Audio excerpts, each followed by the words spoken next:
చూడండి, ఇలా వేపుకోవాలి బాగా. అల్లం వెల్లుల్లి పేస్ట్ పచ్చివాసన పోయేదాకా వేపుకోవాలి.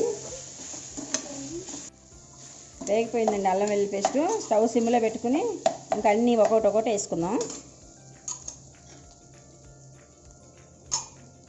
ఫస్ట్ ధనియాల పొడి 1 టీ స్పూను,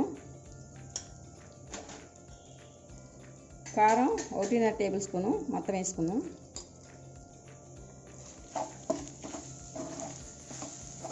మీకు గుజ్జుగా కావాలంటే దీనిలో మీరు గసగసాలు కొబ్బరి పేస్ట్ వేసుకోవచ్చు. నేను ఇది ఫ్రై చేస్తున్నాను కాబట్టి అవి వేయట్లేదు. పొడి మసాలా వేస్తాను నేను లాస్ట్లో.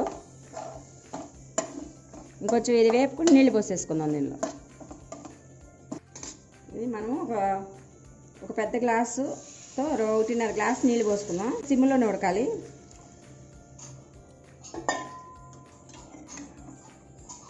ఉప్పు ఇప్పుడు కొంచెం ఉప్పు చూసుకుని